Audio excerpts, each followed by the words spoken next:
ปรากฏการณ์แห่งศรัทธาวัดสินไสยารามวัดที่โด่งดังที่ถูกบอกเล่าตำนาน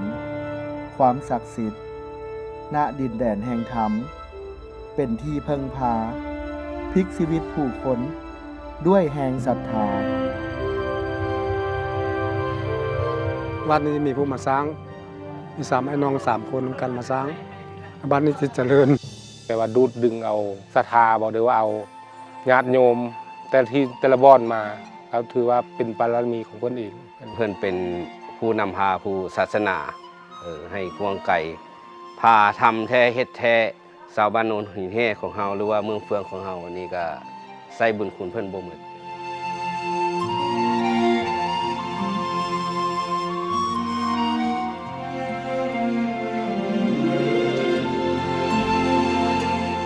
นี่คือการเดินทางค้นหาคำตอบและความจริง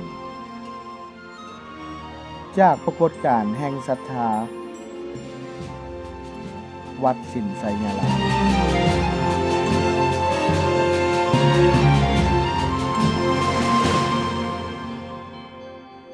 นี่คือวัดสินไสยารามที่อยู่ในเขตบ้านโน้นหินแฮเมืองเฟืองแขวงเวียงจันทน์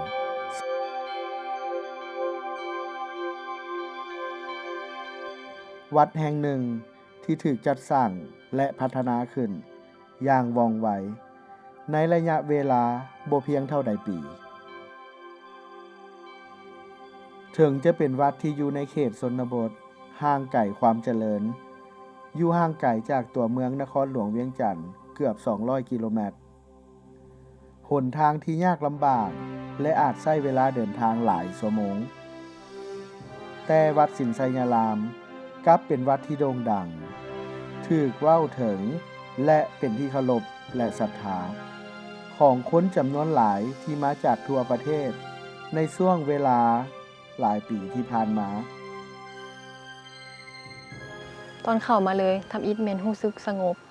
รู้สึกแปลกใจและประหลาดใจหลายอยู่รู้สึกแบบคือแบบเย็นวาบขึ้นมาเนาะรู้สึกสงบหลายและ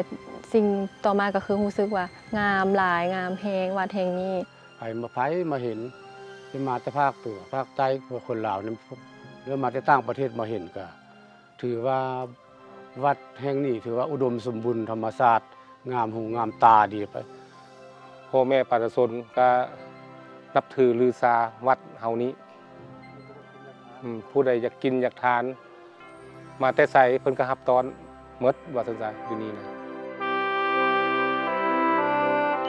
ย้อนกลับไปในปี 2007 จุดเริ่มต้นจากสำนักปฏิบัติธรรมน้อยๆที่มีกุฏิไม้เพียงหลังเดียวในระยะเวลาเพียงบ่เท่าใดปีกลับถูกสร้างและพัฒนาขึ้นอย่างว่องไวด้วยกำลังศรัทธาของผู้คนทั้งชาวบ้านประชาชนในพื้นที่และผู้คนจากภายในและต่างประเทศแต่ผ่านมาแถวนี้แปลว่าป่าเป็นป่าดงใหญ่แล้วพ่อเองก็บ่คิดว่าดินบนนี้หรือว่าเขตน้ำแดนดินนี้ว่าสิเกิดเป็นวัดวาอาหารสวยงามแบบนี้แล้วพ่อก็บ่ได้คิดจนว่าถึงปัจจุบันนี้ก็น่าคิดมันมาได้แบบใดมันเกิดได้แบบใดบ่น่าเชื่อเลยในระยะเวลาเพียงบ่เท่าใดปีจากสถานที่เป็นป่าหกห้างกลับถูกสร้างและพัฒนาเป็นวัดที่มีความงดงามมีชื่อเสียงโด่งดังมีผู้คนจำนวนหลายศรัทธากลายเป็นวัดที่เจริญสร้างการเปลี่ยนแปลงชีวิตของผู้คนในแถบนี้เพิ่นเชื่อถือว่าอันเจ้าอาวาสเอ็ดแท้ทำจริงเอ็ดจนตามฮิตของประเพณีตะบึดจำบันมาองค์หนึ่งอันถือว่าเป็นองค์พระขาวเพิ่นก็แบบว่าเอ็ดแบบคละบูชาบอกแบบว่าประดับประดาก็เพิ่นเอ็ดแบบว่าโบราณมามีความจริงคนมาเห็นกับคนก็นับถือ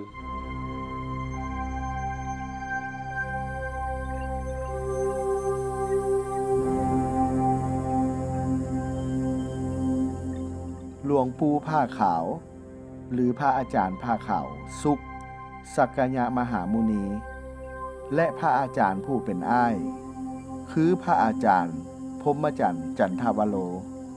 ดำรงตำแหน่งเป็นเจ้าอธิการวัดเป็นสองคนที่ก้าวเข้ามานำความศรัทธาเป็นจุดเริ่มต้นในการสร้าง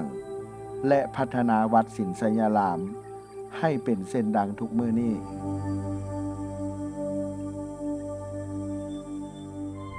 ประชาชนเขตนี้ก็คือห่างไกลจากสิ่งต่างๆจากโลกภายนอกและต่างคนต่างอยู่จนเกินไปเพราะว่าเป็นปณิธานที่นอกเหนือจากการที่จะอยู่สัมปทะหรือความสงบนั้นมันน่าจะมีสิ่งที่ให้ชาวบ้านประชาชนอยู่เขตนี้ได้เห็นคุณค่าในทางการทางพระพุทธศาสนาในศาสนาความรู้ทางพุทธศาสนายังบ่ทันได้กว้างขวางอยู่ในเขตนี้เพราะเหตุหลักคือเป็นชนเผ่าชาวภูเขาซะส่วนใหญ่รวมถึง70%กว่าก็เลยว่าอยากให้เห็นคุณงามความดีอยากเห็นประโยชน์ในพระพุทธศาสนา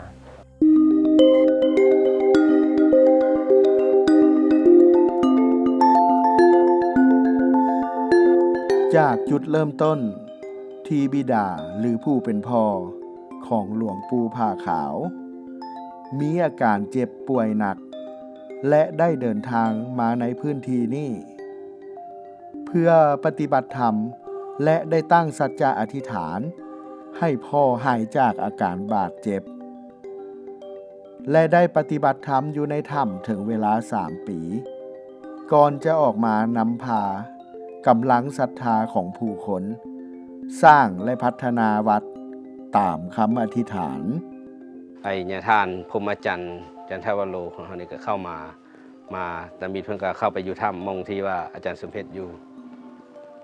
หลังจากเพิ่นไปจำพรรษาอยู่นั่นได้พรรษาหนึ่งแล้วเพิ่นก็ได้กลับเข้ามาอยู่วัด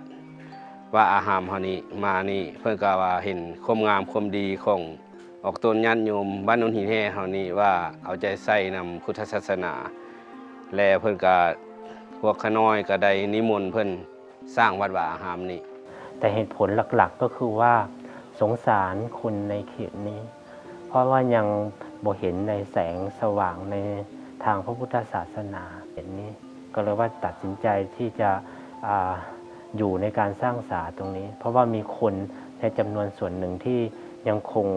อยากศึกษาในทางพระพุทธศาสนาอย่างจริงจังนอกจากเป็นดินแดนที่มีความสวยงามทางธรรมชาติมีภูผาอ้อมหอบค่ายคือกับขอบอ่างหนองสระน้ำอโนดาตมีความงดงามที่ธรรมชาติสร้างสรรค์อย่างน่าอัศจรรย์พื้นที่บริเวณนี้ยังถูกเล่าขานว่าเป็นดินแดนศักดิ์สิทธิ์มีเรื่องเล่าและตำนานความลึกลับหลากหลาย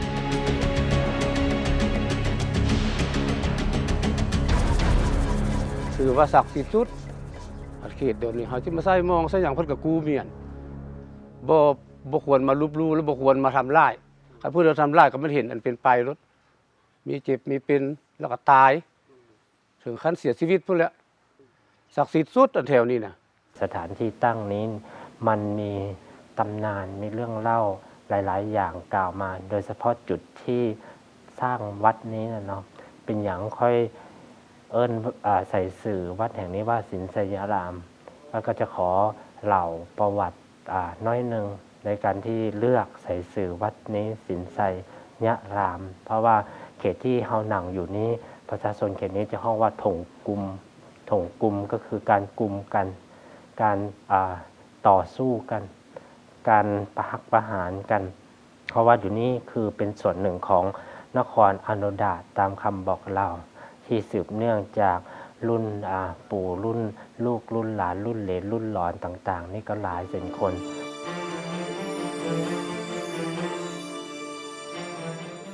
เหตุที่วัดแห่งนี้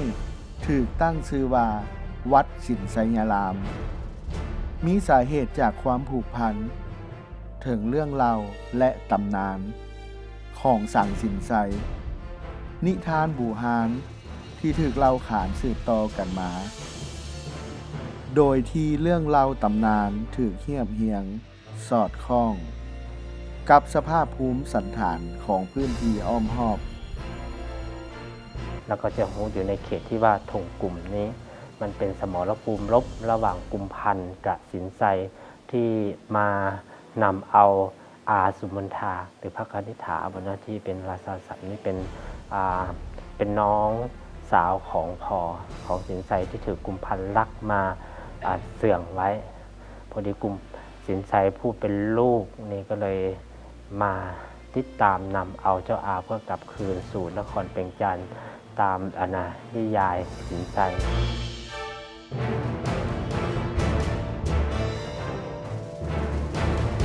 ธงกลุ่มคือพื้นที่ในบริเวณนี้ที่มีสภาพเป็นพื้นที่ธงเพียงขนาดใหญ่ อยู่ระหว่างกลางของสองหน่วยภูที่เชื่อว่าสั่งสินไซกับยักษ์กุมพันธ์ได้ต่อสู้ตบตีกัน จนยักษ์กุมพันธ์เป็นฝ่ายแพ้เลยถูกฆ่าตัดคอเสียชีวิตที่เทิงหน้าผาแห่งนี้ที่เอิ้นว่าผาตองและหนองจำปาง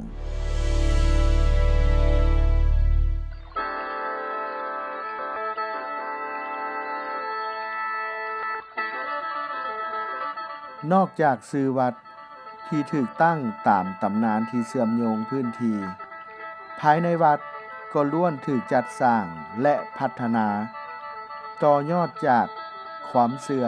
และความศรัทธาพื้นฐานของคนในพื้นที่รวมทั้งแนวคิดแนวหลักธรรมคำสอนทางพระพุทธศาสนาก็ถูกประกอบอยู่ในทุกส่วนของวัดทั้งสิ่งปลูกสร้างและแนวทางปฏิบัติตนของผู้คนในวัด คนลาวถือว่าพญานาคเป็นบรรพบุรุษก็เลยว่าให้จำลองสวนนี้น่าเกี่ยวกับพระพุทธศาสนาไว้ แล้วก็ทางวัดของเราก็มีทางขึ้นลงของพญานาคที่ประชาชนนับถือกันมาตั้งแต่โบราณแล้วก็เป็นเขตที่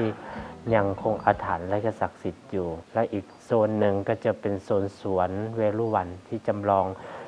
เหตุการณ์สำคัญทางพระพุทธศาสนาองค์สัมมาสัมพุทธเจ้าได้อย่างห้าของพระพุทธศาสนาลงบนโลกเป็นปึกแผ่นอีกโซนหนึ่งก็จะเป็นโซนสวนพระพุทธศาสดาที่เป็นโซนสวนหลักเขาจะเล่าเรื่องจำลองรูปปั้นหรือเทวรูปพุทธรูปไว้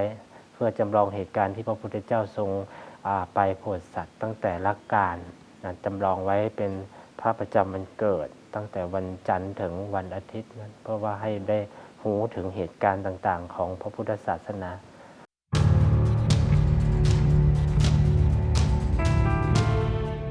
ตำนานเรื่องของพญานาคถือเป็นตำนานความเชื่อของคนลาวมาแต่ดนนานเส้นเดียวกันกับคนในพื้นที่และภายในวัดสินไสยารามก็ถือเว้าถึงความศักดิ์สิทธิ์ของหลวงปู่พญานาคสิริไตร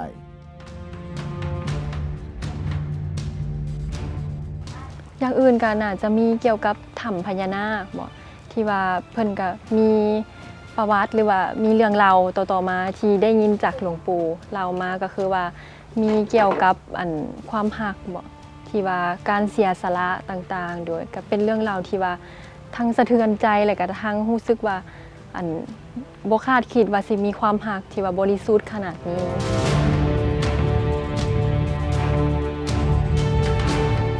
นอกจากถ้ำพญานาคก็ยังมีศาลของหลวงปู่พญานาคสิริไตรที่ถูกสร้างอย่างสวยสดงดงามปกปิดบริเวณพื้นที่ที่เชื่อว่า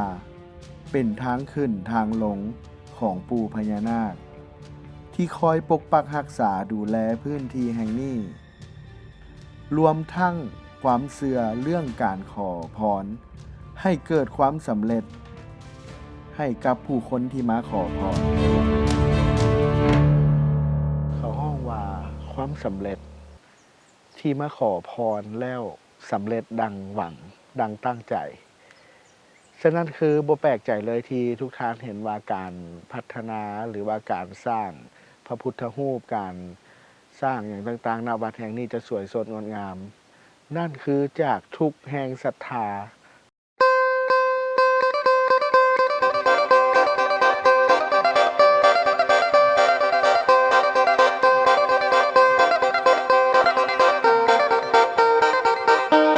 ส่วนเวรุวันเป็นอีกหนึ่งสถานที่ศักดิ์สิทธิ์ที่ถูกจัดสร้างไว้สำหรับเป็นสัญลักษณ์สำคัญทางหลักธรรมของพระพุทธศาสนา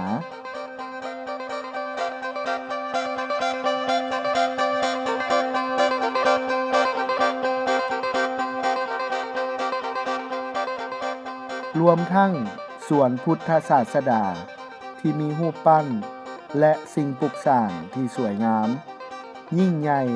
ที่บอกเล่าประวัติความสำคัญขององค์สัมมาสัมพุทธเจ้า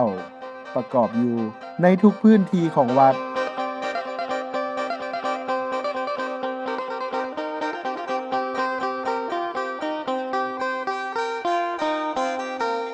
โดยสิ่งที่อยากแนะนำแต่ว่าโดยรวมแล้วในวัดนี้ก็แม่นทุกอย่างแม่นกับในโดยส่วนตัวแม่นประทับใจเกือบเบิดเลย เพราะว่าทั้งงามทั้งแบบว่ามีห้องห้อยที่ว่ามีเกี่ยวกับประวัติศาสตร์หลายคือโดยเฉพาะแม่นอยู่หอจันทลุปังบ่ที่ว่ามีพระพุทธรูปที่แกะสลักจากต้นไม้จันหอมเนาะเพราะว่าเคยอ่านประวัติศาสตร์มาแต่น้อยแม่นมีเว้าเกี่ยวกับต้นไม้จันหอมแต่ก็บ่เคยได้ฮู้บ่เคยได้เห็นมาก่อนแต่มาอยู่วัดนี้แล้วมีพระพุทธรูปที่แกะสลักจากต้นไม้นั้นโดยโอ้บ่มีกิเลสอาองค์นั้นด้วยหัวแห่ง วัดสินไซยารามนอกจากจะเป็นสถานที่ศักดิ์สิทธิ์มีธรรมชาติสวยงามวัดแห่งนี้ยังเป็นพุทธสถานสำหรับฝึกฝนตนปฏิบัติธรรมอย่างเคร่งครัดเพื่อขัดเกลาจิตใจ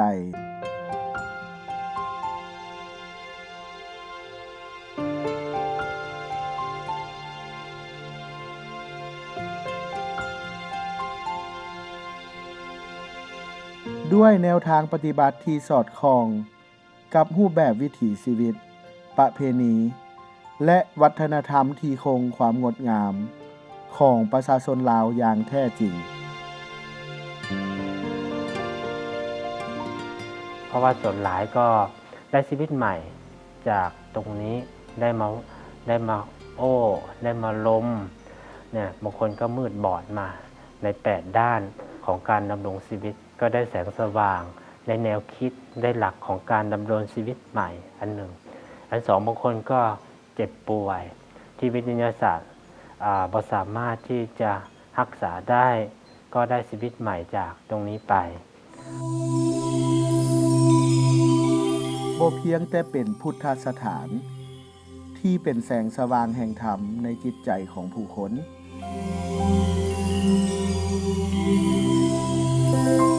วัดสินไซยาราม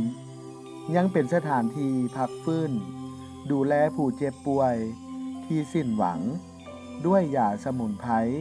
และความรู้ทางการแพทย์แบบพื้นบ้านและนี่คือความเสียสละที่ให้หลวงปู่หรือพระอาจารย์ผ้าขาวสุขสักยะมหามุนีต้องปฏิบัติตนอยู่ในผ้าขาวเพื่อประโยชน์ในการรักษาผู้คนเป็นสิ่งที่อยากให้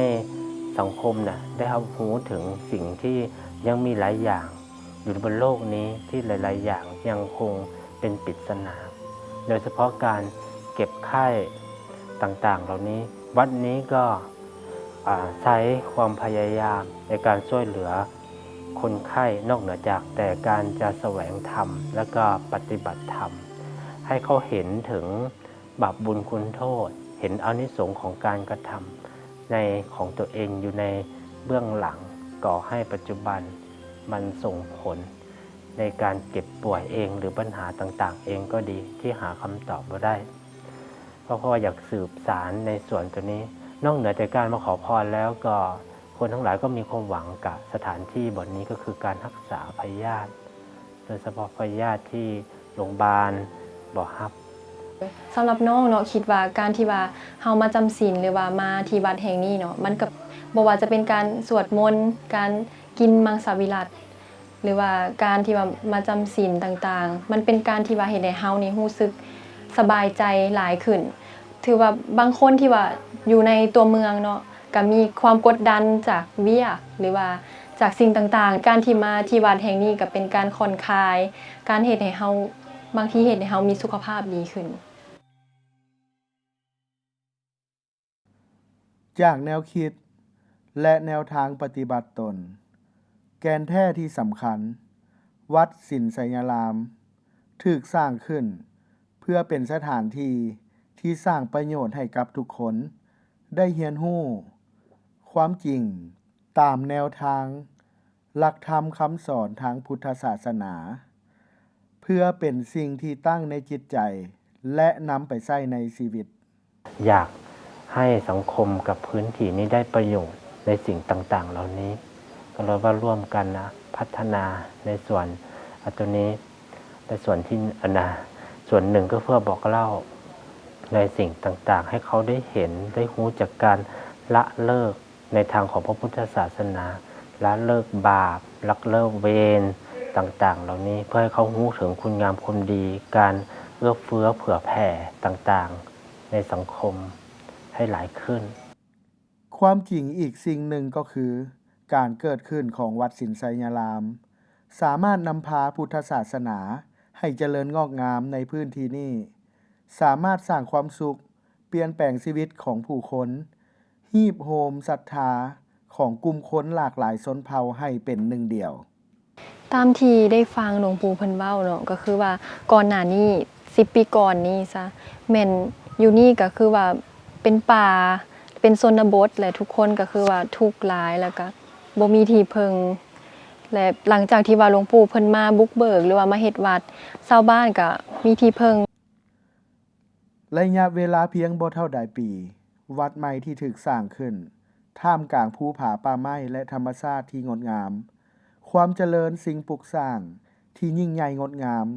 โด่งดัง ดึงดูดให้ผู้คนสนใจ แต่สิ่งที่สำคัญที่แท้จริง ก็คือหลักธรรมคำสอนที่ถูกเสื่องไว้ เพราะว่าอยากให้เห็นว่าอันนี้คือวัตถุมันจะสร้างเวลาใดกาลใดมันก็สร้างได้ ถึงจะอยู่เขตกันดารขนาดนี้มันก็สร้างได้ แต่ตัวที่ขับเคลื่อนในตัวการที่ก่อสร้างวัตถุนี้มันคือสิ่งใดเพราะว่าอยากให้คนเบิกในจุดนั้นหลายก่อน แต่ก่อนหน้านี้ตรงนี้มันคือป่ารกร้างเป็นที่ภายบ่อประสงค์ที่จะอยู่ แต่ปัจจุบันเป็นอย่างคนถึงอยากมาอยู่อยากมาเสยสมเนาะถ้าคนที่สุดคิดคนที่หยุดคิดเขาก็จะเข้าใจสิ่งตรงนี้มันเกิดจากศรัทธาและศรัทธานั้นเกิดจากสิ่งใด ความเจริญของสิ่งปลูกสร้างและการพัฒนา เป็นเพียงภาพที่สะท้อนความสำเร็จและแห่งศรัทธาของผู้คน นี่คือปรากฏการณ์ของแห่งศรัทธา ที่ในวันนี้พระพุทธศาสนาได้เจริญขึ้น และเป็นแสงสว่างกลางพื้นที่ทงเพียง อ้อมหอบด้วยภูผาและสายหมอกทุกจิตใจทุกคนที่มีส่วนร่วมมาปฏิบัติ แล้วเฮ็ดในสิ่งนี้ไปพร้อมๆกันนี่แหละจึงบอกว่าถ้าเป็นแสงธรรมก็คือมันน่าจะมาจากจุดพื้นที่เองนี่แหละที่สร้างแสงธรรมจากความศรัทธาของบุคคลที่ได้มาสัมผัส สิ่งที่เห็นอยู่ในวัดว่าอาหารเฮานี้หรือว่าเป็นนาคาถือว่าเฮานี้เห็นความงามความดีและก็ความสามัคคีความฮักแพงที่ว่าความงดงามในพุทธศาสนาของเฮาหลายส่วนเผ่าเข้ามามีร่วมกันมีจิตใจใส่ศรัทธาพร้อมกันบูรณะพระศาสนาหรือว่าวัดวาอารามของเฮาอันนี้ก็ดีใจนะครับเหตุที่เลือกสร้างเพราะว่าทุกคนทุกวันนี้นี่เขามีกิเลสหลายถ้าว่าอยู่ป่านี่เขาบ่ม่นเขาไปหาป่าเหมือนกับหาครูบาอาจารย์อยู่ป่าเหมือนกับโบราณแล้วเขาจะไปกันตั้งแต่สถานที่ที่เจริญหูเจริญตา เนาะเพราะว่าโลกทุกวันนี้มักในมายาแล้วฉะนั้นเราต้องสร้างมายาธรรมให้เกิดก่อน มายาธรรมก็คืออย่างนี้แหละให้เข้าใจถึงได้อาหารหูอาหารตาซะก่อนได้บรรยากาศซะก่อนแล้วค่อยแฝงทำสอนเขาซ่อนไว้อยู่ในตามภายหลังคนที่สนใจก็มาจับเข่านั่งรวมกันก็คืออย่างนี้เนาะก็แนะนำให้หลายคนมันก็คือในสิ่งส่วนตัวนี้เพราะว่าอยากแสดงส่วนนี้ให้เห็นเพราะว่าทุกอย่างนะถ้าจะพัฒนาในโลกของวัตถุนะเห็นได้เสมอแต่การที่พัฒนาเรื่องจิตใจเนี่ยทุกคนต้องเห็นด้วยตัวเอง